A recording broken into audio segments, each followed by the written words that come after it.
रात के करीब 12 बजे का समय हो रहा था। अब चाचू ने अपने मोबाइल की लाइट ऑन की और कहा, चलो, इससे अच्छा आज छत पर सो जाते हैं। इस बात पर मैं भी मान गई।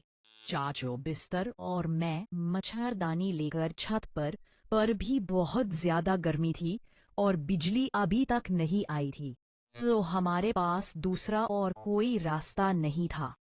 कुछ देर लेटने के बाद मेरे शरीर से पसीना निकलने लगा। तब मैंने चाचू से कहा, यहाँ भी बहुत ज्यादा गर्मी लग रही है। चाचू कहने लगे, अगर तुम बुरा न से फिर मानो तो एक बात कहूँ। मैंने कहा, हाँ कहो। चाचू बोले, तुम कोई हल्की फुल्की नाइटी पहन लो, इस तुम्हें गर्मी भी ज्यादा नहीं लगेगी। मैंने से हो भी यही ठीक ठीक समझा, लेकिन मुझे बहुत झिझक महसूस रही थी। फिर मैं नीचे गई और मैंने नहाकर एक जालीदार नाइटी पहन ली। जब मैं छत पर आई तो चाचू मुझे देखते ही रह गए। चाचू मुझसे कहने लगे, आज तो तुम्हें देखकर दिल बोझ हो महसूस कर रही हो। मैंने कहा, चाचू मैं मुझे है नहीं, आप क्या कहना चाहते हो। चाचू कहने लगे, जब भी तुम्हारी चाची इस तरह की नाइटी मेरे सामने पहनकर आती है तो मैं खुद पर काबू नहीं करता पाता, और आज जब तुम्हें इस तरह के कपड़ों में देखा है दिया, तो मेरा मन अंदर ही अंदर मचल रहा है। क्या तुम समझ सकती हो। ये बात सुनकर मैंने अपनी नजरें नीचे कर ली। फिर चाचू ने मुझे अपने पास बैठने का इशारा किया तो मैं उनके पास बैठ गई। इसके बाद जो हुआ देखकर आपको मजा ही आ जाएगा, तो चलिए कहानी शुरू से शुरू करते हैं। इससे पहले अगर आप चैनल पर न्यू है तो चैनल को जरूर सब्सक्राइब करें। शुक्रिया। मेरा नाम आलिया है और मैं अभी स्कूल में पढ़ाई कर रही हूँ। जून के महीने में मेरे स्कूल में छुट्टियां चल रही थी। उन्हीं छुट्टियों में शादियों का भी मौसम था, जो कि एक शादी मेरे रिश्तेदारों में भी थी, जिसमें मेरे घर के सभी लोगों को जाना जरूरी था। मेरे घर के सभी लोग जाने के लिए तैयार थे, लेकिन सबसे बड़ी मसला ये था कि घर में आखिर कौन रहेगा और घर की देखभाल कौन करेगा, क्योंकि घर बंद करके शादी में जाने पर घर में चोरी होने का डर बना रहता। इसलिए सभी का साथ जाना भी मुमकिन नहीं हो रहा था। सब ने मिलकर फैसला किया कि मैं घर पर ही रहूंगी हैंगी। मैं भी शादी में जाना चाहती थी, लेकिन फिर घर पे कौन रहेगा। बस यही सोचकर मैं नहीं गई और घर पर ही रुक गई। लेकिन पापा मुझे घर अकेला छोड़ किए जा सकते थे। अगर कोई चोर आ भी जाए तो घर में अकेली लड़की क्या कर पाऊंगी। पापा ने ये सब सोचा और फिर पापा ने अपने सबसे खास और भरोसेमंद आदमी को कॉल किया और कहने लगे, इरफान एक काम है। 2-4 दिनों के लिए हम एक शादी में जा रहे हैं और घर में मेरी ही ऐसी हर घर में एक लड़की का अकेले रहना सही नहीं है। अगर तुम्हें कोई परेशानी ना हो तो क्या तुम कुछ दिनों के लिए मेरी बेटी के साथ रुक सकते हो। इरफान मेरे चाचू थे। इरफान चाचू कहने लगे, इसमें परेशानी वाली कौन सी बात है। जैसे मैं यहाँ से अपनी जॉब के लिए जाता हूँ, वैसे ही वहां से चला जाया करूंगा।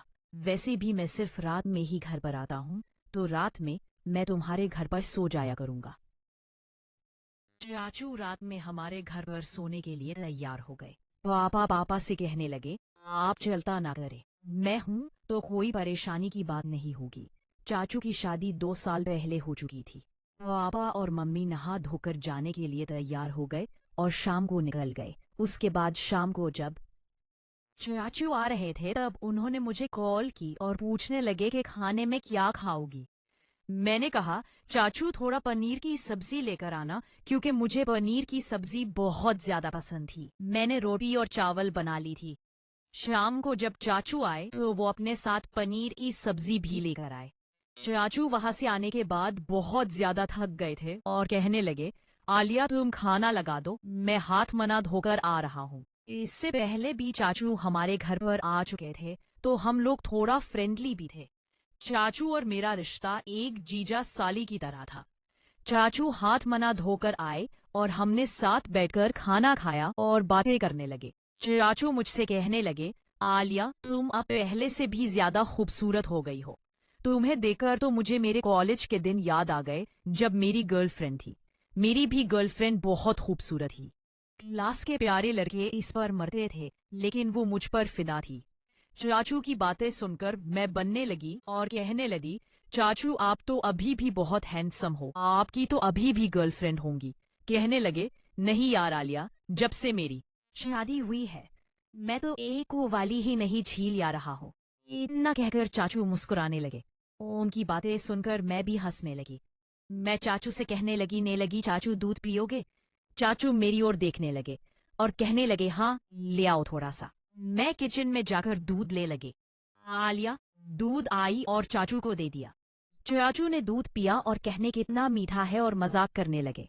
मैंने चाचू से कहा, चाचू आप तो रोज घर पर दूध पीते होंगे। चाचू मेरी बात समझ गए और हंसने लगे। फिर हम लोगों ने साथ मिलकर खाना खाया। खाना खाने के बाद चाचू फोन चलाने लगे और मैं किचन में जाकर काम करने लगी। सारा काम खत्म करने के बाद हम लोग रात को 1 बजे तक इधर उधर की बातें करते रहे। चाचू इतने अच्छे थे कि बात करते वक्त का पता ही नहीं चला। उसके बाद मैं अपने कमरे में जाकर सो गई और चाचू अपने कमरे में सो गए। सुबह में जल्दी उठकर चाचू के लिए नाश्ता बनाने लगी, लेकिन मैंने देखा कि चाचू अभी भी नहीं उठे थे। मैं चाचू को आवाज देने लगी और कहने लगी, चाचू आपको देर हो रही है, उठ जाइए। लेकिन शायद आज देर रात सोने के कारण चाचू गहरी नींद में सो रहे थे और चाचू ने मेरी आवाज सुनी ही नहीं। मैं चाचू के कमरे में गई और चाचू को जगाने लगी। फिर मैंने चाचू के ऊपर तंबल खींचा तो अचानक मेरी नजर ऐसी जगह गई जिसे देखकर मैं से शर्मिंदा हो गई। मैं थोड़ी देर तक ऐसे ही चाचू को देखती रही और मेरे मन में लड्डू फूटने थे। तभी चाचू की आंखें खुल गईं और चाचू ने कहा, अरे आलिया। मैंने चाचू की तरफ देखते हुए कहा, चाचू उठ जाइए, आपको लेट हो जाएगा। चाचू ने फोन उठाकर देखा और कहने लगे, अरे बाप रे, आज तो बहुत ज्यादा टाइम हो गया। मैंने चाचू से कहा, आप जल्दी से नहा ले, आपका नाश्ता रेडी है। चाचू बाथरूम गए और नहा धोकर जल्दी से बाहर आ गए।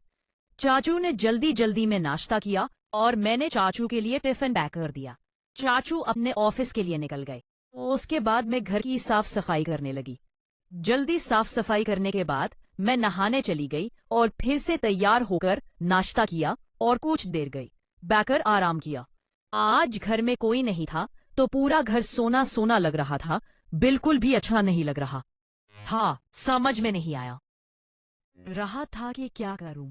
दोपहर में मैंने सोचा कि थोड़ी देर पढ़ाई कर लेती हूँ। 5 बजे तक मैंने पढ़ाई की, उसके बाद फोन चलाने लगी। फोन चलाते चलाते कब मैं सो गई कुछ पता ही नहीं चला। कुछ देर बाद जब मैं उठी तो देखा कि चाचू के आने का समय हो गया था। सोते सोते मैं पूरी पसीने में भीग चुकी थी तो मैंने सोचा चलो नहा लेती हूँ। नहाकर आज मैंने रेड कलर की एक खूबसूरत सी शॉर्ट ड्रेस पहन ली थी। दर्दे मेरी फेवरेट थी और मेरे शरीर पर पूरी तरह से फिट थी। उसके बाद मैंने थोड़ा सा मेकअप किया, तब तक चाचू भी आ गए थे। मैं कमरे से जाहिर में कमरे से बाहर जैसे ही आई, चाचू मुझे देखते ही रह गए और कहने लगे, अरे वाह आलिया, आज तो तुम कमाल की लग रही हो। तुम्हें देखकर मुझे जवानी के दिन याद आ गए। मैंने महसूस किया और देखा कि चाचू मुझे एक अलग ही नजर से देख रहे थे। अचानक मेरी नजर फिर से उस जगह पर गई जिसे देखकर मैं शर्मिंदा हो गई, लेकिन चाचू ने उसे बैग के पीछे छुपा रखा था। चाचू मेरी तरफ बड़े ही ध्यान से देख रहे थे। मुझे बहुत अच्छा लग रहा था। मेरा मन कर रहा था कि चाचू मुझे अपनी बाहों में भर लें।